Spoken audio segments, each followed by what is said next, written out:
ಆದರೆ ನೀವು ದಿನ ಓದಿರಲಿಲ್ಲ? ಇಲ್ಲ. ದಿನ ಓದಿದ್ರು ನೀವು ಈ ಥರ ಮಾರ್ಕ್ ತೆಗೆದ್ರಿ. ಅದ್ರ ದಿನ ಓದಿದ್ರೆ ಏನಾಗ್ತಿತ್ತು ಅಂತ ಹೇಳೋದು ನಿಮಗೇನಾದರೂ ಅರಿವಿದೆಯಾ? ಇಲ್ಲ ಸರ್. SLCಯಲ್ಲಿ 96 ಮ್ಯಾಥ್ಸಲ್ಲಿ. ಹಾಂ, 4 ಮಾರ್ಕ್ ಹೋಯ್ತು ನಿಮಗೆ? ಸರ್ 100. 100 SLC 100 mark. ನಮ್ಮ ಮಾರ್ಕ್ ಕೇಳಬೇಡಿ. PUCಯಲ್ಲಿ 100. 100 ನೀವು 100 ಒಂದು ಮಾರ್ಕ್ನೂ ಮಿಸ್ ಆಗಲಿಲ್ಲ. BScಯಲ್ಲಿ 1200ಅಲ್ಲಿ 1198, 2 ಮಾರ್ಕ್ಸ್ ಕಮ್ಮಿ. 2 ಮಾರ್ಕ್ಸ್ ಕಮ್ಮಿ. 1200 ಮ್ಯಾಥಮೆಟಿಕ್ಸ್ ಅನ್ನು ನೀರು ಕುಡ್ದಂಗೆ ಕುಡ್ದಿದ್ದಾರೆ ಅಂತ ಹೇಳಿದ್ರೆ ಅದು ಇವರಿಬ್ಬರೇ. ನೋಡಿ ವಿದ್ಯಾರ್ಥಿಗಳೇ, ಮ್ಯಾಥ್ಸ್ ಯಾವುದು ಕಷ್ಟ ಅಲ್ಲ. ಇವರಿಬ್ಬರು ನೋಡಿ, ನಮ್ಮ ಗ್ರಾಮೀಣ ಭಾಗದಿಂದ ಬಂದವರು, ಯಾವುದು ಕಷ್ಟನೇ ಅಲ್ಲ. ಅಂಥದ್ರಲ್ಲಿ ಇವರು ಎಲ್ಲ ಔಟ್ ಆಫ್ 100, 1200 ಮಾರ್ಕ್ಲಿ, ಅದರಲ್ಲೂ 1200. ನೋಡಿ SLC, PUC, ಡಿಗ್ರಿಯಲ್ಲಿ ಇವರು ಮ್ಯಾಥ್ಸಲ್ಲಿ ಹೇಗೆ ತೆಗೆದ ಮಾರ್ಕ್ ನೋಡಿ, ನಮ್ಮ ಹಳ್ಳಿ ಪ್ರತಿಭೆಗಳು. ನೋಡಿ, ಸುಳ್ಯದ ನೆಹರು ಮೆಮೋರಿಯಲ್ ಕಾಲೇಜ್ ಫ್ರೀಯಾಗಿ ಉಚಿತವಾಗಿ 3 ವರ್ಷಗಳ ಕಾಲ ಈ ಪ್ರತಿಭಾವಂತರಿಗೆ ಶಿಕ್ಷಣವನ್ನು ನೀಡಿದೆ. ಜೊತೆಗೆ ಅವರು ಕೊಟ್ಟ ಶಿಕ್ಷಣದ ಮೌಲ್ಯವನ್ನು ಇವರು ಎಲ್ಲೂ ಕಳೀಲಿಲ್ಲ. ಅದರ ಬದಲಾಗಿ ರ್ಯಾಂಕ್ ತರುವುದರ ಮೂಲಕ ಕಾಲೇಜಿಗೆ ಒಳ್ಳೆಯ ಹೆಸರನ್ನು ತಂದುಕೊಟ್ಟಿದ್ದಾರೆ. BScಯಲ್ಲಿ ಇವರು 2nd ರ್ಯಾಂಕ್ ಬಂದರೆ, ಇವರು 8th ರ್ಯಾಂಕ್ ಬಂದಿದ್ದಾರೆ. ಕೀರ್ತಿಯ ಪತಾಕೆಯನ್ನು ಹಾರಿಸಿದ್ದಾರೆ. ಸುಳ್ಯದ ಅರಂತೋಡಿನ, ಮರ್ಕಂಜದ, ಅಡ್ತಲೆಯ, ಬೆದ್ರುಪಣೆಯ ಪ್ರತಿಭೆ. ನಿರಂತರ ಆನೆಗಳ ಹಾವಳಿ. ಆನೆಗಳನ್ನೆಲ್ಲ ದಾಟ್ಕೊಂಡು ಎಲ್ಲ ಪ್ರಾಣಿಗಳಿದೆ. ಯಾವುದು ಹೇಳಿ ಯಾವುದೆಲ್ಲ ಪ್ರಾಣಿಗಳಿದೆ ಅಂತ ಭಾಳ ಕುತೂಹಲ ಉಂಟು, ಕೇಳುವ. ಸ್ನೇಹಿತರೆ ನಮಸ್ಕಾರ. ವ್ಲಾಗ್ ವಿತ್ ಹೇಮಂತ್ ಸಂಪಾಜೆ ವಿಶೇಷ ಕಾರ್ಯಕ್ರಮಕ್ಕೆ ಪ್ರೀತಿಪೂರ್ವಕವಾದಂಥ ಸ್ವಾಗತ. ಮಹಿಳೆ ಅನ್ನೋದು ಶಕ್ತಿ. ನಮ್ಮನ್ನೆಲ್ಲ ಹೊತ್ತು ಪರೆದವಳು ಒಬ್ಬಳು ಸ್ತ್ರೀ. ನಮ್ಮನ್ನು ಬದುಕಿನ ಯಶಸ್ಸಿನ ಕಡೆಗೆ ಕರೆದುಕೊಂಡು ಹೋಗೋದು ಕೂಡ ಒಬ್ಬಳು ಮಹಿಳೆ. ಹಾಗಾಗಿ ಇವತ್ತು ನನ್ನ ಜೊತೆ ಇರುವಂತಹ 3 ಸಾಧಕರು ನಮ್ಮ ಇಡೀ ಸುಳ್ಯ ತಾಲೂಕಿಗೆ ಅತ್ಯಂತ ಹೆಮ್ಮೆಯ ಸಾಧಕಿಯರು ಅಂತ ನಾನು ಹೇಳಲಿಕ್ಕೆ ಇಷ್ಟಪಡ್ತೇನೆ. 2024-25 ಪದವಿ ಫಲಿತಾಂಶದಲ್ಲಿ 3 ರ್ಯಾಂಕನ್ನು ಸುಳ್ಯದ ನೆಹರು ಮೆಮೋರಿಯಲ್ ಕಾಲೇಜಿನ ಗರಿಗೆ ಮುಡಿಸಿದವರು ನನ್ನ ಜೊತೆ ಇವತ್ತು ಇದ್ದಾರೆ. 3 ಸಾಧಕಿಯರು. 2 BScಯಿಂದ ಸಾಧಕಿಯರಾದರೆ ಒಬ್ಬರು BSWಯಿಂದ ಸಾಧನೆಯನ್ನು ಮಾಡಿದ್ದಾರೆ. ಇವತ್ತು ನಾವು ಅವ್ರನ್ನ ಪರಿಚಯವನ್ನು ಮಾಡೋಣ. ಅವರು ಎಲ್ಲಿಯವರು, ಅವರು ಹೇಗೆ ಎಕ್ಸಾಮ್ಸ್ಗೆ ಪ್ರಿಪೇರ್ ಆದರು, ಯಾವ ಥರ ಸವಾಲನ್ನು ಒಡ್ಡಿದ್ರು, ಅದೇ ರೀತಿಯಾಗಿ ಅವರು ಒಂದು ಸವಾಲನ್ನು ಸ್ವೀಕರಿಸಿ ಅವರು ಬದುಕಿನಲ್ಲಿ ಯಶಸ್ಸಿನೆಡೆಗೆ ಯಾವ ರೀತಿ ಸಾಗಿ ಬಂದರು ಅನ್ನೋದನ್ನು ಅವರಿಂದಲೇ ನಾವು ತಿಳ್ಕೊಳ್ಳೋಣ. ಪದವಿ ಪರೀಕ್ಷೆಯಲ್ಲಿ ಈ ಹಿಂದೆ NMCಗೆ 17 ರ್ಯಾಂಕ್ ಬಂದಿತ್ತು ಒಟ್ಟು. ಈಗ ಸೇರ್ಪಡೆಯಾಗಿದೆ 3 ರ್ಯಾಂಕ್ಗಳು. ಈಗ ನಮ್ಮ ಜೊತೆ ನನ್ನ ಎಡಬದಿಗೆ ಕುಳಿತವರು ಸೌಮ್ಯ ಅವರು ಇದ್ದಾರೆ, ಹಾಗೆಯೇ ಜ್ಯೋತಿ ಅವರು ಇದ್ದಾರೆ, ಅವರು PSWಯಿಂದ. ಇಲ್ಲಿ ನಮ್ಮ ರಕ್ಷಿತ್ ಅವರು ಇದ್ದಾರೆ. ಇಬ್ಬರು ಸೈನ್ಸ್ ಅವರು, ಒಬ್ಬರು BSW ಅವರು. ಸೊ ಸೌಮ್ಯ ಅವರಿಂದ ನಾನು ಆರಂಭ ಮಾಡ್ತೇನೆ.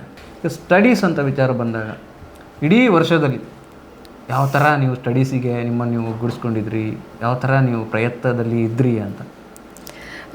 ಈಗ ಕ್ಲಾಸಲ್ಲಿ ಎಂತೆಲ್ಲ ಮಾಡಿರ್ತಾರೆ ಅದನ್ನು ತುಂಬ ಕಾನ್ಸಂಟ್ರೇಷನ್ ಇಟ್ಟುಕೊಂಡು ಕೇಳಿಕೊಳ್ತಾ ಇದ್ದೆ. ಹಾಗೆ ಮನೆಯಲ್ಲಿ ಕೂಡ ಅಷ್ಟೇ ಪ್ರೆಷರ್ ಅಂತ ಕೊಡ್ತಿರಲಿಲ್ಲ. ಹೀಗೆ ಓದಬೇಕು ಅಂತ ಏನು ಪ್ರೆಷರ್ ಇರಲಿಲ್ಲ. ಎಕ್ಸಾಮ್ ಟೈಮಲ್ಲಿ ಎಕ್ಸಾಮ್ಗಿಂತ 1 ತಿಂಗಳು ಮುಂಚೆ ಎಲ್ಲ ಸ್ವಲ್ಪ ಪ್ರಿಪೇರ್ ಆಗ್ತಿದ್ದೆ ಅದಕ್ಕೆ ಅಂತಲೇ. ಮತ್ತು ಡೌಟ್ಸ್ ಎಲ್ಲ ಇದ್ದರೆ ಲೆಕ್ಚರ್ಸ್ ಎಲ್ಲ ಕ್ಲಾರಿಫೈ ಮಾಡ್ತಿದ್ರು. ಎಂಥದೇ ಇದ್ದರು, ಯಾವ ಟೈಮ್ ಅಂದರೆ ಈಗ ನೈಟೆಲ್ಲ ಇದ್ದರೆ ಮೆಸೇಜ್ ಮಾಡಿ ಕೇಳಿದರು, ಡೌಟ್ಸ್ ಕೇಳಿದರು, ಎಕ್ಸಾಮ್ ಟೈಮಲ್ಲೆಲ್ಲ ಹೇಳಿಕೊಡ್ತಿದ್ರು. ಹಾಗೆ ಕಾಲೇಜಿಂದ ಕೂಡ ಆಗಿರ್ಬೋದು, ಮನೆಯಿಂದ ಎಲ್ಲರೂ ಸಪೋರ್ಟ್ ಮಾಡಿದ್ದಾರೆ. ನಿಮಗೆ ಎಲ್ಲೋ ಒಂದು ಕಡೆ ಈಗ ಹೊಸದಾಗಿ ನೀವು ಏನು ಕೋರ್ಸು ಸೇರ್ಕೊಂಡಿದ್ದೀರಿ ಈಗ ಸದ್ಯಕ್ಕೆ? ನೀವು ನಾನು MSc ಮ್ಯಾಥಮೆಟಿಕ್ಸ್. MSc ಮ್ಯಾಥಮೆಟಿಕ್ಸನ್ನು ಆಯ್ದುಕೊಂಡಿದ್ದೀರಿ. ಎಲ್ಲಿ? ಮ್ಯಾಂಗ್ಳೂರು ಯೂನಿವರ್ಸಿಟಿ, ಕೊಣಾಜೆ. ಸದ್ಯದ ವಾತಾವರಣ ಹೇಗಿದೆ? ನೀವು ಅಲ್ಲಿಗೆ ಸೇರ್ಕೊಂಡಿದ್ದೀರಿ, ಈಗಷ್ಟೇ ಅಲ್ಲಿ ನಿಮ್ಮ ಹೊಸ ಒಂದು ಅಧ್ಯಯನ ಸ್ಟಾರ್ಟ್ ಆಗಿದೆ. ಯಾವ ಥರ ನಡೀತಾ ಇದೆ ಸ್ಟಡೀಸ್ ಎಲ್ಲ? BScವರೆಗೂ ನಾನು ಮನೆಯಿಂದಲೇ ಹೋಗಿ ಬಂದು ಓದ್ತಿದ್ದದ್ದು. ಈಗ ಹಾಸ್ಟೆಲ್ ಲೈಫು ಸ್ವಲ್ಪ ಚೇಂಜ್ ಉಂಟು. ಹಾಸ್ಟೆಲ್ ಲೈಫು ಈಗ 1 ಸೆಮ್ ಮುಗ್ದಿದೆ, ಈಗ 2nd ಸೆಮ್ ಆಗ್ತುಂಟು. MScದು ಚೆಂದ ಹೋಗ್ತುಂಟು. ಅಲ್ಲಿಯೂ ಏನೋ ನಿರೀಕ್ಷೆ ಇದೆಯಾ ನಿಮಗೆ? ನಾನು ಇಷ್ಟು ಗಳಿಸ್ಬೋದು ಅಥವಾ ಈ ಥರ ಟಾಪರ್ ಆಗಿ ಏನಾದ್ರು ಟಾರ್ಗೆಟ್ಸ್ ಇದೆಯಾ ನಿಮಗೆ? ಟಾಪರ್ ಆಗಬೇಕು ಅಂತ ಉಂಟು. ತುಂಬ ಎಫರ್ಟ್ಸ್ ಹಾಕಿ ಓದ್ತಿದ್ದೇನೆ. ಒಬ್ಬರು ವಿದ್ಯಾರ್ಥಿ, ನಾನು ಹೇಳೋದು ಈಗ ಸೈನ್ಸ್ ಅಂತ ಸಬ್ಜೆಕ್ಟನ್ನು ಆಯ್ದುಕೊಂಡಾಗ ಅಲ್ಲಿ ತುಂಬ ಲೆಕ್ಕಾಚಾರಗಳಿರ್ತದೆ, ಕ್ಯಾಲ್ಕುಲೇಷನ್ ಮೈಂಡ್ ವರ್ಕ್ ಆಗ್ತಾ ಇರ್ತದೆ. ಒಬ್ಬ ವಿದ್ಯಾರ್ಥಿ ಕೋರ್ ಹೇಗೆ ಮಾಡ್ಬೋದು ಸೈನ್ಸ್ ಸಬ್ಜೆಕ್ಟನ್ನು ಆಯ್ದುಕೊಳ್ಳುವವರಿಗೆ ಸಲಹೆ ಕೊಡೋದಾದರೆ? ಸೈನ್ಸ್ ಅಂತ ಬರುವಾಗ ನಾವು ಅದನ್ನು ಕಾನ್ಸೆಪ್ಟ್ಸನ್ನು ಕ್ಲಿಯರಾಗಿ ಅರ್ಥ ಮಾಡಿಕೊಂಡ್ರೆ ನಾವು ಅದನ್ನು ಕರೆಕ್ಟಾಗಿ ಬರಿಬೋದು. ಅಂದರೆ ಈಗ ಕಾನ್ಸೆಪ್ಟ್ಸೇ ಕರೆಕ್ಟಾಗಿ ಗೊತ್ತಿಲ್ಲ ಅಂತ ಹೇಳಿದರೆ ಅದನ್ನು ಸೀಕ್ವೆನ್ಸಾಗಿ ಬರೀಲಿಕ್ಕೆ ಬರೋದಿಲ್ಲ. ಸೊ ಎಂಥ ಓದಿರ್ತೇವೆ ಅದನ್ನು ಪರ್ಫೆಕ್ಟಾಗಿ ಓದಿದರೆ ಚೆನ್ನಾಗಿ ಸ್ಕೋರ್ ಮಾಡ್ಬೋದು. ಹಾಗೆ ನಾಲೆಜ್ ಕೂಡ ಇಂಪ್ರೂವ್ ಆಗ್ತದೆ ಅಂತ ಹೇಳ್ಬೋದು. ಒಂದು ಡೌಟ್ಸ್ ಇರ್ತದೆ, ಕೆಲವು ಬರೆದು ಅಧ್ಯಯನ ಮಾಡಬೇಕು, ಇಲ್ಲ ಓದಿ ಅಧ್ಯಯನ ಮಾಡಬೇಕು ಅನ್ನೋದು. ನಿಮಗೆ ಯಾವ ಥರ ಅನಿಸ್ತಾ ಇದೆ ಅಂತೇಳಿ? ನಂದು ಸಬ್ಜೆಕ್ಟ್ ಬಂದು ಫಿಸಿಕ್ಸ್ ಮ್ಯಾಥ್ಸ್ ಇದ್ದ ಕಾರಣ BSc ಅದರಲ್ಲಿ ತುಂಬ ಡಿರೈವೇಷನ್ಸ್ ಪ್ರಾಬ್ಲಮ್ಸ್ ಎಲ್ಲ ಇರೋ ಕಾರಣ ಬರೆದು ಕಲ್ತ್ರೇನೆ ಅದು ನನಗೆ ಕರೆಕ್ಟ್ ಆಗ್ತಿದ್ದದ್ದು. ಕೆಲವೊಂದು ಈಗ ಲ್ಯಾಂಗ್ವೇಜಲ್ಲಿ ಆದರೆ ನಾವು ಓದಿದ್ರು ಅರ್ಥ ಆಗ್ತದೆ, ಆದರೆ ಈ ಸೈನ್ಸ್ ಸಬ್ಜೆಕ್ಟ್ ಬರುವಾಗ ಬರೆದು ಕಲ್ತ್ರೇನೆ ಒಳ್ಳೆಯದು. ಹಾಗೆ ನಮ್ಮ ಜೊತೆ ರಕ್ಷಿತಾ ಅವರು ಕೂಡ ಇದ್ದಾರೆ. ಸರ್ ನಂದು ಸಬ್ಜೆಕ್ಟ್ ಕಂಪ್ಯೂಟರ್ ಸೈನ್ಸ್ ಮತ್ತು ಮ್ಯಾಥ್ಸ್. ಓಕೆ. ಮ್ಯಾಥ್ಸನ್ನೆಲ್ಲ ಬರೆದು ಕಲಿತಿದ್ದೆ, ಮತ್ತು ಕಂಪ್ಯೂಟರ್ ಸೈನ್ಸ್ ಆಲ್ಮೋಸ್ಟ್ ಥಿಯರಿ ಇರ್ತಿದ್ದದು, ಸೊ ಅದನ್ನು ಅರ್ಥ ಮಾಡಿಕೊಂಡು ಓದ್ತಾ ಇದ್ದೆ. ನೀವು ಎಲ್ಲಿಯವರು? ಸುಳ್ಯದಲ್ಲಿ ಎಲ್ಲಿಯವರು? ಸುಳ್ಯದಲ್ಲಿ ಒಬ್ಬರಡ್ಕಮಿತ್ತವರು. ವಿದ್ಯಾರ್ಥಿಗಳು ಯಾವ ಥರ ಅಧ್ಯಯನ ಮಾಡಿದರೆ ಚಂದ, ಸ್ಕೋರ್ ಮಾಡಲಿಕ್ಕೆ ಹೇಗೆ ಸಾಧ್ಯ ಆಗ್ತದೆ, ಅದು ಹೇಗೆ ಮಾಡ್ಬೋದು ಅಂತ? ಸ್ಕೋರ್ ಮಾಡಬೇಕು ಹೇಳಿದರೆ ಅಂದರೆ ಟೆಕ್ಸ್ಟ್ ಬುಕ್ ಅಂದರೆ ನಮಗೆ ಕ್ಲಾಸಲ್ಲಿ ಎಷ್ಟು ಮಾಡ್ತಾರೆ ಅಷ್ಟು ಮಾತ್ರ ಅಲ್ಲ, ನಾವು ಇನ್ನಷ್ಟು ಆ ಟಾಪಿಕ್ ಬಗ್ಗೆ ಜಾಸ್ತಿ ಅಧ್ಯಯನ ಮಾಡಬೇಕು. ಅಂದರೆ ಆಗ ಟಾಪಿಕ್ಸ್ ಇನ್ನೂ ಜಾಸ್ತಿ ಅರ್ಥ ಆಗ್ತದೆ ಅಲ್ವಾ, ಆಗ ಯಾವ ಥರ ಕ್ವಶನ್ಸ್ ಬಂದರೂ ಆನ್ಸರ್ ಮಾಡಲಿಕ್ಕೆ ಆಗ್ತದೆ ಅಂತ. ದಿವಸಕ್ಕೆ ಎಷ್ಟು ಗಂಟೆಯನ್ನು ಅಧ್ಯಯನಕ್ಕೆ ಮೀಸಲಿಡಬೇಕು? ಸರ್ ನಾನು ಹಾಗೆ ಡೈಲಿ ಅಂತ ಓದ್ತಿರ್ಲಿಲ್ಲ.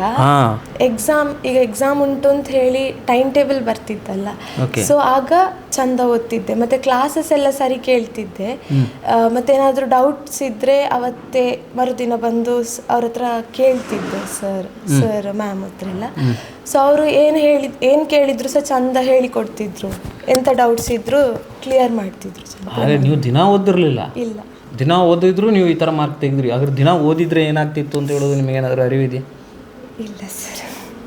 ನೀವು ಹಾಗಾದರೆ ದಿನ ಓದ್ತಿರ್ಲಿಲ್ಲ, ಏನು ಮಾಡ್ತಾಯಿದ್ರಿ ದಿನ? ನೀವು ಯಾವ ಥರ ಟೈಮ್ ಸ್ಪೆಂಡ್ ಮಾಡ್ತಾಯಿದ್ರಿ ಮನೆಯಲ್ಲಿ? ಸರ್ ಸ್ವಲ್ಪ ಬರೀಲಿಕ್ಕೆಲ್ಲ ಇರ್ತಿತ್ತು, ಮತ್ತು ಮನೆಗೆ ಮುಟ್ಟುವಾಗನೇ ಸ್ವಲ್ಪ ಲೇಟ್ ಎಲ್ಲ. ಎಷ್ಟು ದೂರ ಇದೆ ನಿಮಗೆ ಸುಳ್ಯದಿಂದ? ಒಂದು ಕಾಲೇಜಿಂದ ಮನೆಗೆ ಮುಕ್ಕಾಲು ಗಂಟೆ. ಎಂತರಲ್ಲಿ ಹೋಗ್ತಾ ಇದ್ರಿ? ಬಸ್ಸಲ್ಲಿ ಅಪ್ ಆ್ಯಂಡ್ ಡೌನ್ ಮಾಡ್ತಿದ್ದೆ. ಗ್ರಾಮೀಣ ಪ್ರದೇಶ? ಹೌದು. ಕಾಡು ನಡಿಬೇಕಾ? 1 ಕಿಲೋಮೀಟರ್ ನಡಿಬೇಕು. ಕಾಡಲ್ಲಿ? ಅಷ್ಟು ಕಾಡಿಲ್ಲ, ವೆಹಿಕಲ್ಸ್ ಎಲ್ಲ ಹೋಗ್ತಾ ಬರ್ತಾ ಇರ್ತದೆ ಸ್ವಲ್ಪ. ಈಗ ನೀವು ಯಾವ ಥರ ಅಂದ್ಕೊಂಡಿದ್ರಾ ನಾನು ರ್ಯಾಂಕ್ ಬರ್ತೀನಿ ಅಂತ? ಇಲ್ಲ ಸರ್, ನಾನು ಎಕ್ಸ್ಪೆಕ್ಟ್ ಮಾಡಿರಲಿಲ್ಲ ರ್ಯಾಂಕ್ ಬರ್ಬೋದಂತ. ನಮ್ಮ ಲೆಕ್ಚರ್ಸ್ ಎಲ್ಲ ಹೇಳ್ತಿದ್ರು, ನೀನು ಟ್ರೈ ಮಾಡು, ನಿನ್ನಿಂದ ಆಗ್ತದೆ. ಸೊ ನನ್ನಿಂದ ಎಷ್ಟು ಆಗ್ತದೆ ಅಷ್ಟು ಬೆಸ್ಟ್ ಕೊಡ್ತೇನೆ. ಸೊ ಅದ್ರ ಕೆಲವು ಒಂದು ಕ್ಷಣ ನಿಮಗೆ ಅನಿಸ್ತಾ, ನಾನು ಇನ್ನೂ ಜಾಸ್ತಿ ಓದ್ಬೋದಿತ್ತು, ನಾನು ಸ್ವಲ್ಪ 8th ರ್ಯಾಂಕ್ ಬರ್ತೇನೆ ಅಂತ ನನಗೇನು ಅಂದಾಜಿರಲಿಲ್ಲ, ಬಟ್ ನಾನು ಇಷ್ಟು ಓದಿದರೆ ಇನ್ನೂ ಜಾಸ್ತಿ ಮಾಡ್ಬೋದಿತ್ತು ಅಂತ ಮತ್ತೆ ಅನಿಸ್ತಾ ರಿಸಲ್ಟ್ ಬಂದ ಮೇಲೆ ಏನಾದರೂ? ಫಸ್ಟ್ ಸೆಮ್ ಮತ್ತು ಸೆಕೆಂಡ್ ಸೆಮ್ಮಲ್ಲಿ ಸ್ವಲ್ಪ ಕಮ್ಮಿ ಆಗಿತ್ತು ಮಾರ್ಕ್ಸ್, ಅದನ್ನು ನೋಡುವಾಗ ಇನ್ನು ಸ್ವಲ್ಪ ಟ್ರೈ ಮಾಡ್ಬೋದಿತ್ತು ಅಂತ ಅನಿಸಿತು. ಬಟ್ ಈಗ ಸಿಕ್ಕಿದ್ರಲ್ಲಿ ಸ್ಯಾಟಿಸ್ಫ್ಯಾಕ್ಷನ್ ಉಂಟು. ಓಕೆ. ಈಗ ಎಕ್ಸಾಮ್ ಟೈಮಲ್ಲೆಲ್ಲ ಲಾಸ್ಟಿಗೆ ಎಷ್ಟು ಓದ್ತಾ ಇದ್ರಿ? ಜಾಸ್ತಿ ಓದ್ತಾ ಇದ್ದೆವು ಸರ್, ಮತ್ತು ಸಿಲೆಬಸ್ ಎಲ್ಲ ಜಾಸ್ತಿ ಇರ್ತಿತ್ತಲ್ಲ, ಸೊ ಕಂಪ್ಲೀಟ್ ಮಾಡಬೇಕಿತ್ತು, ಹಾಗೆ ಓದ್ತಾ ಇದ್ದೆವು ಜಾಸ್ತಿ. ಒಂದು ಅವರ್ಸ್ ಒಂದು ಮಿನಿಮಮ್ ಹೇಳಿದ್ರೆ, ನಾನು ಬೆಳಿಗ್ಗೆ ಈಗ ಕೆಲವರು 5 ಗಂಟೆಗೆ ಹೇಳ್ತಾರೆ, ನೀವೆಲ್ಲ ಎಷ್ಟು ಗಂಟೆಗೆ ಎದ್ದು ಓದ್ತಾ ಇದ್ರಿ? ನಾನು ನೈಟೇ ಜಾಸ್ತಿ ಓದೋದು, ಬೆಳಗ್ಗೆ ಲೇಟ್ ಹೇಳೋದು, ಬೆಳಿಗ್ಗೆ ಹೇಳಲಿಕ್ಕಾಗೋದಿಲ್ಲ. ನೈಟ್ ಒಂದು 12 to 1ವರೆಗೆಲ್ಲ ಓದ್ತಾ ಇದ್ದೆ. ಬೆಳಗ್ಗೆ ನಾನು ಹೇಳ್ತಿದ್ದದು 6:30 ಹಾಗೆ ಹೇಳ್ತಾ ಇದ್ರಿ? ಹೌದು ಸರ್. ಓಕೆ. ನೀವು? ನಾನು ಕೂಡ ರಾತ್ರಿ ಓದ್ತಿದ್ದದ್ದು. ಎಕ್ಸಾಮ್ ಟೈಮಲ್ಲಿ ಬೆಳಿಗ್ಗೆ ಸ್ವಲ್ಪ ಬೇಗ ಹೇಳ್ತಿದ್ದೆ, ಇಲ್ಲಾಂದರೆ ರಾತ್ರಿ ಕಂಪ್ಲೀಟ್ ಮಾಡ್ತಿದ್ದು ಓದಲಿಕ್ಕೆ. ನೋಡಿ, ರಾತ್ರಿ ಓದಿದವರೆಲ್ಲ ರ್ಯಾಂಕ್ ಬರ್ತಾ ಇದ್ದಾರೆ. ಈಗ ಬೆಳಿಗ್ಗೆ ಓದಿದ್ದು ತುಂಬ ಅರ್ಥ ಆಗ್ತದೆ ಅಂತ ಹೇಳ್ತಾರೆ, ನಂಗೆ ಗೊತ್ತಿಲ್ಲ. ಆದರೆ ಇಲ್ಲಿ ನಮ್ಮ ಎದುರಿರುವ 2 ಎಕ್ಸಾಂಪಲ್ ನೋಡಿದರೆ ಅವರು ರಾತ್ರಿಯೇ ಓದಿದವರು, ನಿದ್ರೆಗೆಟ್ಟು ಅಲ್ಲ? ಹಾಂ, ಎಸ್. ಈಗ ನಿಮ್ಮಿಬ್ಬರು ಈಗ ಒಂದೇ ಕಾಲೇಜಲ್ಲಿ ಸೇರ್ಕೊಂಡಿದ್ರೆ ಹೇಗೆ? ಒಂದೇ ಕ್ಲಾಸ್? ಹೌದು sir, same class. Okay. Same hostel? ಒಂದೇ ಹಾಸ್ಟೆಲ್, ಸೇಮ್ ರೂಮ್. ಹಾಗಾದರೆ ನೆಕ್ಸ್ಟ್ ನಾವು ತಿಳ್ಕೊಳ್ಬೋದು, ಈಗ MSc ಮ್ಯಾಥಮೆಟಿಕ್ಸಲ್ಲಿ ಇನ್ನೂ ದೊಡ್ಡ ರ್ಯಾಂಕ್ಗಳು ಬರೋದಿದೆ ಅಲ್ವಾ? ಜಸ್ಟ್ ವೇಟ್ ಆ್ಯಂಡ್ ಸಿ, ಕಾಯಿರಿ. ಹೌದಾ? ಹಾಂ, ನಮ್ಮಿಂದ ಎಷ್ಟಾಗ್ತದೆ ಅಷ್ಟು ಟ್ರೈ ಮಾಡ್ತೇವೆ ಸರ್. ಸದ್ಯಕ್ಕೆ ಒಳ್ಳೆಯಲ್ಲಿ ಹೋಗ್ತುಂಟು ಸರ್. ಇವಳಾಗಿ ಇನ್ನೊಬ್ಳಿದ್ದಾಳೆ NMCಯಿಂದಲೇ, ನಾವು 3 ಜನ ಒಟ್ಟಿಗೆ ಹೋದದ್ದು ಅಲ್ಲಿಗೆ. ಹಾಸ್ಟೆಲಲ್ಲಿ ಕೂಡ ಒಟ್ಟಿಗೆ ಇರೋದು, ಒಟ್ಟಿಗೆ ಕಲಿತಿದ್ದೇವೆ ಮ್ಯಾಥ್ಸ್. ಈಗ ನಿಮಗೆ ಲೆಕ್ಚರರ್ ಆಗಬೇಕು ಅಂತಲೇ ಯಾಕೆ ಆಸೆ? ಸಣ್ಣ ಕ್ಲಾಸಿಂದ ಸಹ ಮ್ಯಾಥ್ಸ್ ಟೀಚ್ ಮಾಡೋದು ಎಲ್ಲ ನೋಡಿದ್ದೆಲ್ಲ ನಮ್ಮ ಮ್ಯಾಮ್ನವರೆಲ್ಲ. ಅದನ್ನು ನೋಡುವಾಗ ನನಗೆ ಸಹ ಆಸೆ ಆಗ್ತಿತ್ತು, ನಾನು ಸಹ ಹೀಗೆ ಟೀಚ್ ಮಾಡಬೇಕು ಅಂತ ಅನಿಸ್ತಿತ್ತು ಸಣ್ಣದ್ರಿಂದಲೇ. ಸೊ ಅದೇ ಆ್ಯಂಬಿಷನನ್ನು ಇಟ್ಕೊಂಡಿದ್ದೆ. ನೀವು? ನನಗೆ ಅಂದರೆ ಈಗ ಪ್ರಾಬ್ಲಮ್ಸ್ ಎಲ್ಲ ಸಾಲ್ವ್ ಮಾಡುವಾಗ ಅದಕ್ಕೆ ಆನ್ಸರ್ ಎಲ್ಲ ಬರುವಾಗ ಖುಷಿ ಆಗ್ತಿತ್ತು. ಮತ್ತು ಪ್ರೈಮರಿ ಅಥವಾ ಹೈಸ್ಕೂಲಲ್ಲಿ ಬರಬೇಕಾದ್ರೆ ಕೆಲವೊಬ್ಬರು ಡೌಟ್ಸ್ ಕೇಳ್ತಿದ್ರು, ಅದನ್ನು ಅವರಿಗೆ ಹೇಳಿಕೊಟ್ಟಾದ್ಮೇಲೆ ಅವರ ರೆಸ್ಪಾನ್ಸ್ ಚೆಂದ ಹೇಳಿಕೊಟ್ಟು ಅರ್ಥ ಆಯಿತು ನನಗೆ ಅಂತ ಹೇಳುವಾಗ ತುಂಬ ಖುಷಿ ಆಗ್ತಿತ್ತು. ಸೊ ಅದು ನನಗೆ ನಾನು ಹೀಗೆ ಲೆಕ್ಚರರ್ ಆದರೆ ಚೆಂದ ಇರ್ಬೋದು ಅಂತ ಅನಿಸ್ತು. ಅದು ನನ್ನ ಆ್ಯಂಬಿಷನ್. ಮ್ಯಾಥಮೆಟಿಕ್ಸನ್ನು ಕಲಿಯುವಾಗ ತುಂಬ ಜನಕ್ಕೆ ಕಷ್ಟ ಮಾರ್ಕ್ ಒದ್ದಾಡ್ತಾ ಇರ್ತಾರೆ ಮಾರ್ಕ್ ತೆಗಿಲಿಕ್ಕೆ. ಅವರಿಗೆಲ್ಲ ಒಂದು ಟಿಪ್ಸ್ ಹೇಳಬೇಕು ನೀವು, ಏನು ಮಾಡಬೇಕು ಅವರು ಅಂಥವ್ರೆಲ್ಲ? ಮ್ಯಾಥಮೆಟಿಕ್ಸ್ ಅಂತ ಹೇಳಿದ್ರೆ ನಾವು ಬೇಸಿಕ್ಕಿಂದ ಕರೆಕ್ಟಾಗಿ ಅರ್ಥ ಮಾಡಿಕೊಂಡು ಹೋಗಬೇಕು. ಒಂದು ಟಾಪಿಕ್ ತಗೊಂಡು ಯಾವುದು ಬೇಸಿಕ್ ಅಂದರೆ ಯಾವುದು ಕಲಿಬೇಕು ಫಸ್ಟ್? ಈಗ ಆಪರೇಷನ್ಸ್ ಆಗಿರ್ಬೋದು, ಈಗ ಪ್ಲಸ್ ಮಾಡೋದು, ಮೈನಸ್, ಮಲ್ಟಿಪ್ಲಿಕೇಶನ್, ಡಿವಿಷನ್, ಹಾಗೆ ಹೈಸ್ಕೂಲಿಗೆ ಬಂದಾಗ ನಮಗೆ ಸೆಟ್ಸ್ಗಳಲ್ಲಿ ಇರ್ಬೋದು, ಆಮೇಲೆ ಕೆಲವು ಸಿಂಬಲ್ಸ್ಗಳು ನಮಗೆ ಡಿಗ್ರಿಯಲ್ಲಿ ಇರಬೇಕಾದ್ರೆ ಅಥವಾ ಪಿ ಯುಲಿ ಇರಬೇಕಾದ್ರೆ ಅದರ ವ್ಯಾಲ್ಯೂಸ್ ಗೊತ್ತಿರೋದಿಲ್ಲ. ಈಗ MSc ಮಾಡುವಾಗ ಗೊತ್ತಾಗ್ತದೆ ಒಂದೊಂದು ವರ್ಡಿಗೂ ಮ್ಯಾಥ್ಸಲ್ಲಿ ಎಷ್ಟು ಮೀನಿಂಗ್ ಉಂಟು, ಮತ್ತು ಒಂದನ್ನು ನಾವು ಒಂದು ಲೈನನ್ನು ಆಚೆ ಮಾಡಿ ಬರೆದ್ರೆ ಅದಕ್ಕೆ ಎಷ್ಟು ಡಿಫ್ರೆಂಟ್ ಮೀನಿಂಗ್ ಹೋಗ್ತದೆ ಅಂತ. ಸೊ ಪ್ರತಿಯೊಂದು ಸೆಂಟೆನ್ಸ್ ಬರೆಯುವಾಗಲೂ ಅದು ತುಂಬ ಅಕ್ಯುರೇಟಾಗಿ ಕರೆಕ್ಟಾಗಿರಬೇಕು, ಮಿಸ್ ಮಾಡಬಾರ್ದು ಯಾವುದು ಕೂಡ. ನೀವೇನು ಹೇಳ್ತೀರಿ? ಯಾವುದೋ ಒಂದು ಕಾನ್ಸೆಪ್ಟನ್ನು ಸ್ಟಡಿ ಮಾಡುವಾಗ ಸ್ವಲ್ಪ ಕಾನ್ಸಂಟ್ರೇಟ್ ಆಗಿ ಮತ್ತು ಡೀಪಾಗಿ ಹೋಗಬೇಕು. ಮತ್ತು ಫಾರ್ಮುಲಾಸ್ ಎಲ್ಲ ಇರ್ತದಲ್ಲ ಅದನ್ನು ಚಂದ ನೆನಪಿಟ್ಕೊಳ್ಬೇಕು. ಮ್ಯಾಥಮೆಟಿಕ್ಸ್ ಅಂದರೆ ತುಂಬ ಈಸಿ ಕೆಲವರಿಗೆ, ಸ್ಕೋರಿಂಗ್ ಸಬ್ಜೆಕ್ಟು. ಇಲ್ಲಿ ಜಾಸ್ತಿ ಮಾರ್ಕ್ ತೆಗಿಬೋದು ಮನಸ್ಸು ಮಾಡಿದರೆ, ಹೌದಾ? ಹೌದು ಸರ್, ಯಾಕಂದರೆ ಈಗ ಒಂದು ಕ್ವೆಶನ್ 5 ಮಾರ್ಕ್ಸಿಗೆ ಉಂಟು ಹೇಳಿದರೆ ನಾವು ಫುಲ್ ಕರೆಕ್ಟ್ ಮಾಡಿದರೆ 5 ಮಾರ್ಕ್ಸ್ ಫುಲ್ ಬರ್ತದಲ್ಲ, ಸೊ ಸ್ಕೋರ್ ಮಾಡ್ಬೋದು ಅಂತ. ಈಗ ನಿಮಗೆ ಎಷ್ಟು ಮ್ಯಾಥಮೆಟಿಕ್ಸಲ್ಲಿ ಓವರ್ ಆಲ್ BScಯಲ್ಲಿ, PUCಯಲ್ಲಿ, SLCಯಲ್ಲಿ 96 ಮ್ಯಾಥ್ಸಲ್ಲಿ. ಹಾಂ, 4 ಮಾರ್ಕ್ ಹೋಯ್ತು ನಿಮಗೆ ಸರ್. 100 SLCಯಲ್ಲಿ 100 ಮಾರ್ಕ್.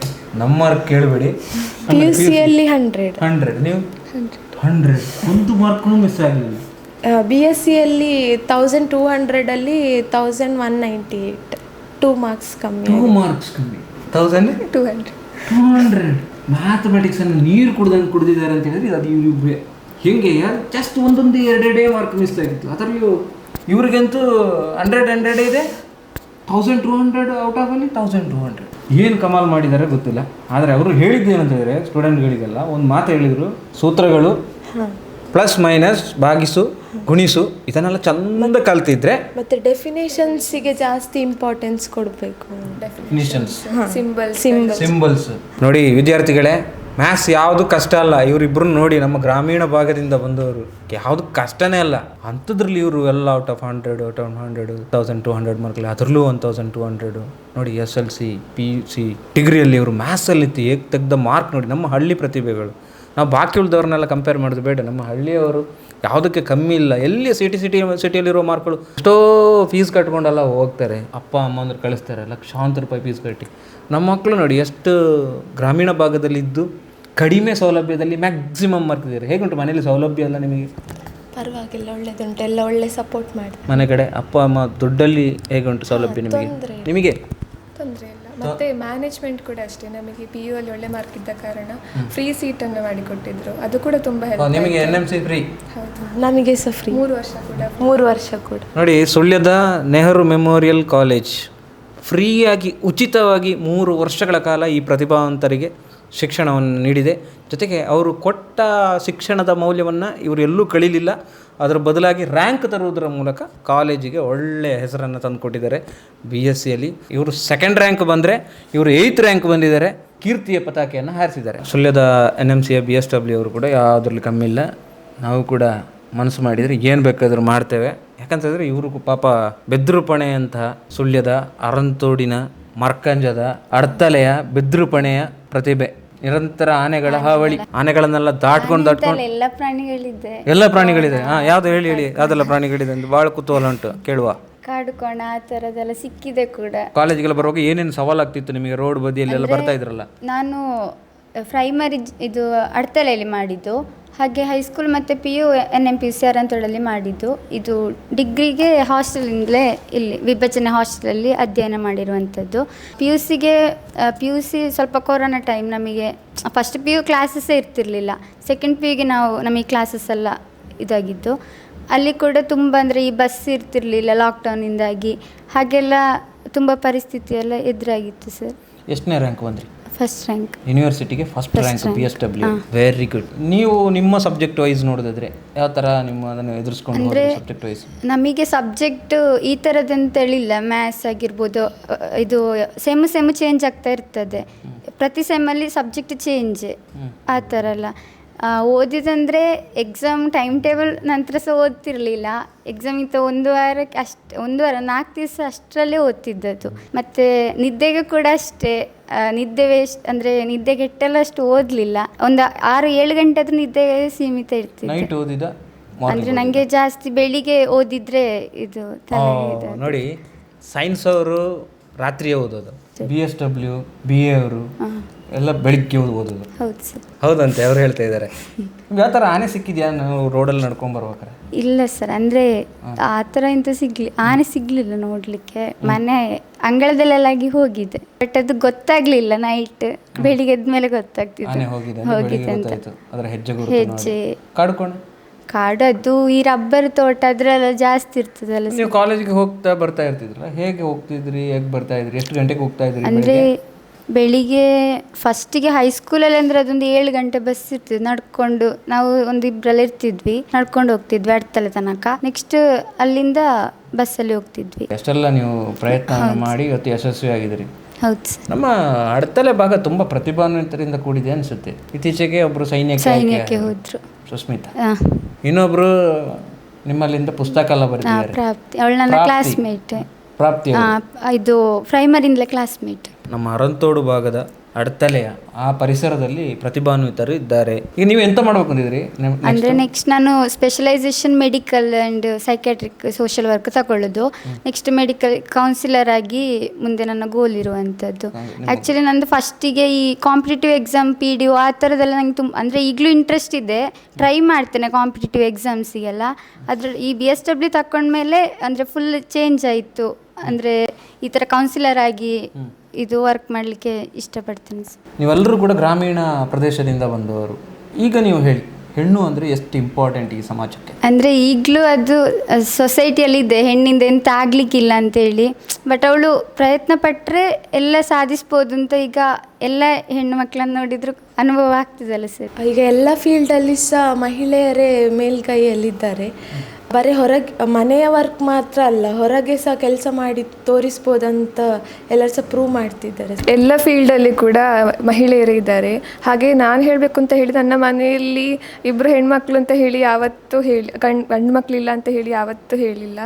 ನನಗೆ ಯಾವತ್ತೂ ಆ ಫೀಲೇ ಬರಲಿಲ್ಲ. ಹೆಣ್ಣು ಮಕ್ಕಳು ಮನಸ್ಸು ಮಾಡಿದರೆ ಎಂತ ಬೇಕಾದರೂ ಸಾಧನೆ ಮಾಡ್ಬೋದು. ಹಾಗೆ ಮನೆ ಮತ್ತು ಈಗ ಕೆಲಸ ಜಾಬ್ ಇದ್ದರೆ ಎರಡನ್ನೂ ಬ್ಯಾಲೆನ್ಸ್ ಮಾಡ್ಬೋದು. ಆ ಪೊಟೆನ್ಷಿಯಲ್ ಇದೆ ಅಂತ ಹೇಳಿ. 3 ರ್ಯಾಂಕ್ ವಿಜೇತರು. ಒಬ್ಬರು ಸೆಕೆಂಡ್ BSCಯಲ್ಲಿ, ಇನ್ನೊಬ್ಬರು BSCಯಲ್ಲಿ 8th ರ್ಯಾಂಕು, ಇನ್ನೊಬ್ಬರು PSWಯಲ್ಲಿ 1st ರ್ಯಾಂಕ್. ನಮ್ಮಂಥ ಗ್ರಾಮೀಣ ಭಾಗದಿಂದ ಬಂದಂಥ ವಿದ್ಯಾರ್ಥಿಗಳು ಕೂಡ ಎಷ್ಟೊಂದು ಸಾಧನೆಯನ್ನು ಮಾಡ್ಬೋದು, ಎಷ್ಟು ವಿದ್ಯಾರ್ಥಿಗಳಿಗೆ ಅವರು ಒಂದು ದಾರಿದೀಪವಾಗಿ ಕಾಣಿಸ್ಕೊಳ್ಬೋದು. ನಮ್ಮ ಮನೆಯಲ್ಲಿರುವ ಮಕ್ಕಳು ನಾಳೆ ಇವರನ್ನು ನೋಡಿ ನಾವು ಅವರಾಗೆ ರ್ಯಾಂಕ್ ತೆಗಿಬೇಕು ಅಂತ ಡಿಸೈಡ್ ಮಾಡಿದಲ್ಲಿ ನಿಜಕ್ಕೂ ಕೂಡ ನಮ್ಮ ಗ್ರಾಮೀಣ ಪ್ರದೇಶಗಳು ತುಂಬ ಇಂಪ್ರೂವ್ ಆಗುತ್ತೆ. ನೋಡಿ, ನನ್ನ ಹಿಂದುಗಡೆ ಒಂದು ಬೋರ್ಡ್ ಕಾಣ್ತಾ ಇದೆ ನಿಮಗೆ, role of honour Nehru memorial college ಅಂತ ಒಂದು ಬೋರ್ಡ್ ಕಾಣ್ತಾ ಇದೆ.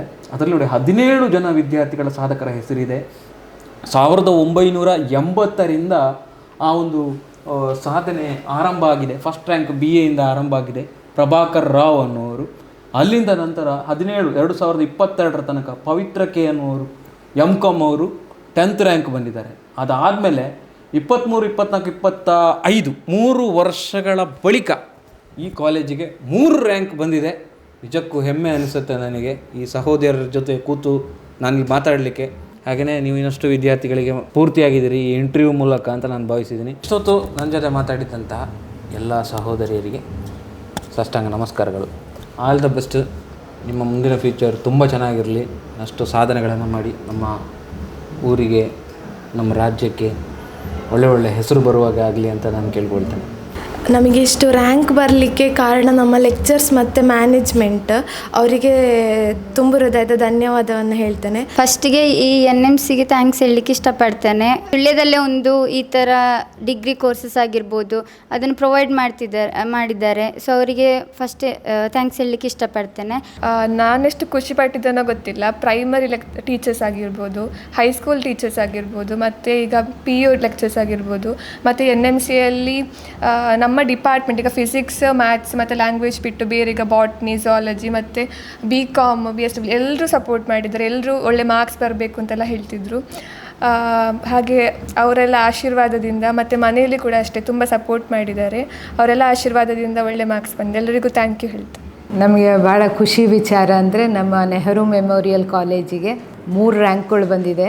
ಫಸ್ಟ್ ರ್ಯಾಂಕ್ ಜ್ಯೋತಿ BSWಗೆ, ಮತ್ತು 2 ರ್ಯಾಂಕ್ಸು BSCಗೆ, ಸೆಕೆಂಡ್ ರ್ಯಾಂಕ್ ಸೌಮ್ಯ ಮತ್ತು 8th ರ್ಯಾಂಕ್ ರಕ್ಷಿತಾ. ಸೊ ತುಂಬ ಖುಷಿ ವಿಚಾರ. ಈ ವರ್ಷ ನಾವು ಗೋಲ್ಡನ್ ಜೂಬ್ಲಿ ಸೆಲೆಬ್ರೇಟ್ ಮಾಡ್ತಾ ಇದ್ದೀವಿ, 50 ವರ್ಷಗಳಾಯಿತು. ಸೊ ಈ ವರ್ಷದಲ್ಲಿ ಇದು ಬಂದದ್ದು ನಮಗೆ ತುಂಬ ಸಂತೋಷ, ಒಂದು ಹುಮ್ಮಸ್ ಕೊಡ್ತಾ ಇದೆ. ಇದನ್ನು ನಮಗೆ ಹಿಂದೆಯಿಂದನೂ ಹಲವಾರು ರ್ಯಾಂಕ್ಸು ತಗೊಂಡಿದ್ದಾರೆ ಮಕ್ಕಳು, ಇದೇ ರೀತಿ ಮುಂದೆನೂ ತಗೊಳ್ತಾರೆ. ಮತ್ತು ಆಗೆಲ್ಲ ನಮ್ಮ ಕಾಲೇಜ್ ಶುರು ಆದಾಗ ಇಲ್ಲಿ ಇದೊಂದೇ ಕಾಲೇಜ್ ಇದ್ದದ್ದು. ತುಂಬ ಜನ ಇಲ್ಲೇ ವಿದ್ಯಾಭ್ಯಾಸ ಪಡೆದಿದ್ದಾರೆ. ಎಲ್ಲರೂ ಒಳ್ಳೆ ಪ್ಲೇಸ್ಮೆಂಟಲ್ಲಿದ್ದು ಒಳ್ಳೆ ಜೀವನ ನಡೆಸಿದ್ದಾರೆ. ಈಗಲೂ ಕೆಲವರೆಲ್ಲ ಒಳ್ಳೆ ಇದರಲ್ಲಿದ್ದಾರೆ. ಅವಾಗ ಅಲ್ಯುಮಿನೈ ಮೀಟ್ ಇರುವಾಗೆಲ್ಲ ಬಂದು ಸಿಕ್ಕುವಾಗ ನಮ್ಮ ಹತ್ರ ಅವರ ಬೆಳವಣಿಗೆನೆಲ್ಲ ಕೇಳುವಾಗ ನಮಗೆ ಬಹಳ ಖುಷಿ ಆಗ್ತಾಯಿದೆ.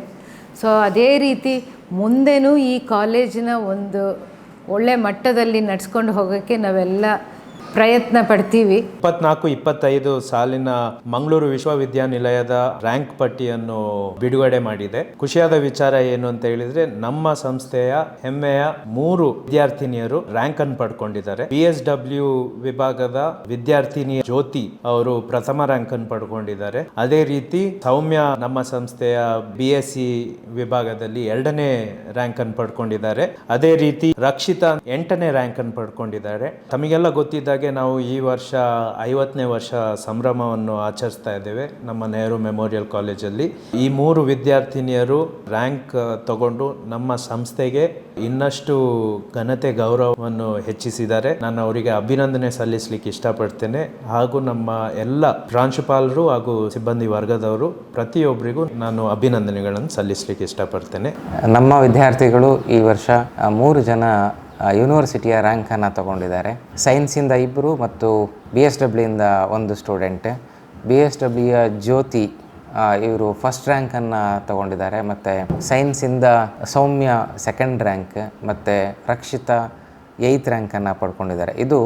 ಈ 3 ರ್ಯಾಂಕ್ ನಮಗೆ ತುಂಬ ಖುಷಿ ಕೊಟ್ಟಿದೆ. ಯಾಕಂತ ಹೇಳಿದರೆ ಈ ವರ್ಷ ನಮ್ಮ ಕಾಲೇಜು ನೆಹರು ಮೆಮೋರಿಯಲ್ ಕಾಲೇಜು 50ನೇ ವರ್ಷದ ಸಂಭ್ರಮಾಚರಣೆಯಲ್ಲಿ ನಾವಿದ್ದೇವೆ. ಈ ಸುವರ್ಣ ಸಂಭ್ರಮದ ಹೊಸ್ತಿಲಲ್ಲಿ ನಮಗೆ ಇಂಥ ಒಂದು 3 ಮುಕುಟಗಳು ಅಂತಲೇ ನಾನು ಹೇಳ್ಬೋದು, ಕೀರ್ತಿಯನ್ನು ನಮಗೆ ಈ ಮಕ್ಕಳು ತಂದು ಕೊಟ್ಟಿದ್ದಾರೆ. ಈ ವಿದ್ಯಾರ್ಥಿಗಳು ನಮ್ಮಲ್ಲೇ ಓದುವಾಗ ತುಂಬ ಉತ್ತಮ ರೀತಿಯಲ್ಲಿ ಕಲಿಕೆಯನ್ನು ನೋಡಿಕೊಂಡಿದ್ದಾರೆ. ಇವರಿಗೆ ನಮ್ಮ ಟೀಚರ್ಸ್ ಕೂಡ ಅಷ್ಟೇ ತುಂಬ ಉತ್ತಮ ರೀತಿಯಾದಂಥ ತರಬೇತಿಯನ್ನು ನೀಡಿದ್ದಾರೆ. ಎಲ್ಲ ರೀತಿಯಲ್ಲೂ ಕೂಡ ಅನುಕೂಲ ಆಗೋ ರೀತಿಯಲ್ಲಿ ನಮ್ಮ ಕಾಲೇಜಿನಿಂದ ಏನೇನೆಲ್ಲ ವ್ಯವಸ್ಥೆ ಬೇಕು ಎಲ್ಲವನ್ನು ಕೂಡ ಮಾಡಿದ್ದೆವು. ನಮ್ಮ ಲೈಬ್ರರಿ ಅಷ್ಟೇ ತುಂಬ ಚೆನ್ನಾಗಿದೆ, ಅವರು ಓದ್ಕೊಳ್ಳಿಕ್ಕೆ ಎಲ್ಲವೂ ಕೂಡ ವ್ಯವಸ್ಥೆ ಇದೆ. ನಮ್ಮ ಟೀಚರ್ಸ್ ಮಕ್ಕಳನ್ನು ಹೇಗೆ ತಯಾರು ಮಾಡಬೇಕು ಅಂತೇಳಿ ಮಾಡುವಂಥದ್ದು ಕೂಡ ಉತ್ತಮ ರೀತಿಯಲ್ಲಿ ಇದೆ. ಹಾಗಾಗಿ ಎಲ್ಲ ವಿದ್ಯಾರ್ಥಿಗಳು ಕೂಡ ಕಲೀಲಿಕ್ಕೆ ಒಂದು ಉತ್ತಮ ಅವಕಾಶ ಇರುವಂಥದ್ದು ನಮ್ಮ ಕಾಲೇಜು. ಹಾಗಾಗಿ ಈ ಒಂದು ರ್ಯಾಂಕ್ ಬಂದಿರುವಂಥದ್ದು ಆ ವಿದ್ಯಾರ್ಥಿಗಳಿಗೆ ನಾನು ಅಭಿನಂದನೆಗಳನ್ನು ಸಲ್ಲಿಸ್ತೇನೆ ಮತ್ತು ನಮ್ಮ ಟೀಚರ್ಸಿಗೂ ಕೂಡ ಅಭಿನಂದನೆಗಳನ್ನು ಸಲ್ಲಿಸ್ತೇನೆ. ಈ ವಿಷಯ ಗೊತ್ತಾದಾಗ ನಮ್ಮ ಮ್ಯಾನೇಜ್ಮೆಂಟ್ ತುಂಬ ಖುಷಿಪಟ್ಟರು. ನಮಗೆ 3 ರ್ಯಾಂಕ್ ಬಂದಿದೆ ಹೀಗೆ ಅಂತೇಳಿ ಹೇಳುವಾಗ ಆಗ ಭಾಳ ಖುಷಿಯಾಯಿತು. ಸೌಮ್ಯ ನಮ್ಮ ಕಾಲೇಜಿನಲ್ಲೇ PUCಯನ್ನು ಕಲಿತದ್ದು, ಹಾಗಾಗಿ ಅವಳು ಅಲ್ಲಿ ಕೂಡ ರ್ಯಾಂಕ್ ಬಂದಿದ್ಲು. ಮತ್ತು ಆ ಹುಡುಗಿಯನ್ನು ನಾವಿಲ್ಲಿ ಡಿಗ್ರಿಗೆ ತಗೊಳ್ಳುವಾಗ ನಮಗೆ ಇವಳನ್ನು ಡಿಗ್ರಿಗೆ ತಗೊಳ್ಬೇಕು, ನಮ್ಮಲ್ಲಿ ಕೂಡ ಅವಳಿಗೆ ಜನರಲ್ ಡಿಗ್ರಿಯನ್ನು ಓದಲಿಕ್ಕೆ ಇಷ್ಟ ಇದೆ BSc ಅಂತ ಹೇಳುವಾಗ ನಮ್ಮ ಅಕಾಡೆಮಿಯ ಅಧ್ಯಕ್ಷರು ಡಾಕ್ಟರ್ KV ಚಿದಾನಂದ ಸರ್ ಅವರಿಗೆ ಇಲ್ಲೇ ಸೀಟು ಕೊಡಿ ಮತ್ತು ಅವಳಿಗೆ ಫ್ರೀ ಸೀಟು ಕೊಡಿ ಅಂತೇಳಿ ಹೇಳಿದರು. ಅಂದರೆ ಯಾರು ಅತಿ ಹೆಚ್ಚು ಅಂಕ ಪಡೆದಿರ್ತಾರೆ ಮಕ್ಕಳು 90 ಅಬೋವ್ 95 ಅಬೋವ್ ಮಾರ್ಕ್ಸ್ ಏನು ಬಂದಿರುತ್ತೆ ಅಂಥವರಿಗೆ ನಮ್ಮಲ್ಲಿ ಫ್ರೀ ಎಜುಕೇಷನ್ ಇದೆ. ಹಾಗಾಗಿ ಇಂಥದ್ದನ್ನು ಬಳಸ್ಕೊಂಡು 3 ವರ್ಷವೂ ಕೂಡ ಉತ್ತಮ ರೀತಿಯಲ್ಲಿ ಬಂದು ಹಾಗಾಗಿ ಸೌಮ್ಯ ಸೆಕೆಂಡ್ ರ್ಯಾಂಕನ್ನು ಸೈನ್ಸಲ್ಲಿ ಪಡ್ಕೊಳ್ಳಿಕ್ಕೆ ಸಾಧ್ಯತೆ ಆಯಿತು. ಉತ್ತಮ ರೀತಿಯಾದಂಥ ಅವಕಾಶಗಳನ್ನು ನಮ್ಮ ಕಾಲೇಜು ಕೊಟ್ಟಿದೆ. ಹಾಗಾಗಿ ಮ್ಯಾನೇಜ್ಮೆಂಟ್ ಈ ಒಂದು ಅವಕಾಶವನ್ನು ಕೊಟ್ಟಿದ್ದಕ್ಕಾಗಿ ವಿದ್ಯಾರ್ಥಿಗಳು ಇಲ್ಲಿ ಕಲಿತು ತುಂಬ ಒಳ್ಳೆಯ ರೀತಿಯಾದಂಥ ಒಂದು ಫಲಿತಾಂಶವನ್ನು ನಮಗೆ ಕೊಟ್ಟಿದ್ದಾರೆ. ಭಾಳ ಸಂತೋಷದ ವಿಚಾರ ಏನು ಅಂತೇಳಿ ಈ ವರ್ಷ ನೆಹರು ಮೆಮೋರಿಯಲ್ ಕಾಲೇಜು 50ನೇ ಸುವರ್ಣ ಸಂಭ್ರಮೋತ್ಸವವನ್ನು ಭಾಳ ವಿಜೃಂಭಣೆಯಿಂದ ಆಚರಿಸಲಿಕ್ಕಿದೆ. ಇಂಥ ಸಂದರ್ಭದಲ್ಲಿ ನಾವು ಅಕಾಡೆಮಿಕ್ ಆಗಿ ಕೂಡ ತುಂಬ ಉತ್ಕೃಷ್ಟತೆಯನ್ನು ಸಾಧಿಸಿದ್ದೇವೆ. ಈ ವರ್ಷ ನಮಗೆ 3 ರ್ಯಾಂಕ್ಗಳು ಬಂದಿರೋದು ತುಂಬ ಅತ್ಯಂತ ಸಂತೋಷವಾದಂಥ ವಿಚಾರ. BScಯಲ್ಲಿ 2 ಮತ್ತು BSWಯಲ್ಲಿ ಫಸ್ಟ್ ರ್ಯಾಂಕ್ ಬಂದಿದೆ. ಬಹುಶಃ ಸುಳ್ಯದಂಥ ಗ್ರಾಮೀಣ ಪ್ರದೇಶದಲ್ಲಿ ಡಾಕ್ಟರ್ ಕುರುಂಜಿ ವೆಂಕಟರಮಣಗೌಡರು ಸ್ಥಾಪಿಸಿದಂಥ ಈ ಶಾಲೆಯಿಂದ ಅನೇಕರು ತಮ್ಮ ಜೀವನವನ್ನು ಬೆಳಗಿಸಿಕೊಂಡಿದ್ದಾರೆ. ಅದರಲ್ಲಿ ನಾನು ಕೂಡ ಒಬ್ಬ. ಈಗ ಅಲ್ಲಿ ಆಡಳಿತಾಧಿಕಾರಿಯಾಗಿ ಕೆಲಸ ಮಾಡ್ತಾ ಇದ್ದೇನೆ. ಬಹುಶಃ ಈ ಸುವರ್ಣ ಸಂಭ್ರಮಾಚರಣೆ ಇಡೀ ವರ್ಷ ನಡೀಲಿಕ್ಕಿದೆ. ಅದಕ್ಕೆ ಒಂದು ಕಲಶವಿಟ್ಟಂತೆ ಈ ವರ್ಷ ನಮ್ಮ ವಿದ್ಯಾರ್ಥಿಗಳು 3 ರ್ಯಾಂಕ್ಗಳನ್ನು ಗಳಿಸುವುದು ನಮಗೆ ಅತ್ಯಂತ ಸಂತೋಷ ತಂದಿದೆ. ನಮ್ಮೆಲ್ಲ ಉಪನ್ಯಾಸಕರು, ಪ್ರಾಂಶುಪಾಲರು ಮತ್ತು ಆಡಳಿತ ಮಂಡಳಿಯ ಬೆಂಬಲದಿಂದ ನಮ್ಮ ವಿದ್ಯಾರ್ಥಿಗಳು ರ್ಯಾಂಕ್ಗಳನ್ನು ಗಳಿಸಿದ್ದಾರೆ. ಆ ರ್ಯಾಂಕ್ ಗಳಿಸಿದ ಎಲ್ಲ ವಿದ್ಯಾರ್ಥಿಗಳು ಆಡಳಿತಾಧಿಕಾರಿಯ ನೆಲೆಯಲ್ಲಿ ನಾನು ಹೃತ್ಪೂರ್ವಕವಾದ ಅಭಿನಂದನೆಗಳನ್ನು ಸಲ್ಲಿಸ್ತಾ ಇದ್ದೇನೆ. ಅದರ ಜೊತೆಗೆ ನಮ್ಮ ಆಡಳಿತ ಮಂಡಳಿ ಮತ್ತು ಉಪನ್ಯಾಸಕ ವರ್ಗ, ಪ್ರಾಂಶುಪಾಲರಿಗೆ ಕೂಡ ನಾನು ಹೃತ್ಪೂರ್ವಕವಾದಂಥ ಕೃತಜ್ಞತೆಗಳನ್ನು ಸಲ್ಲಿಸ್ತಾ ಇದ್ದೇನೆ. ಇಷ್ಟೊಂದು ವಿಶೇಷ ಕಾರ್ಯಕ್ರಮವನ್ನು ನೋಡಿದ್ರಿ. Thank you. ನಮಸ್ಕಾರ.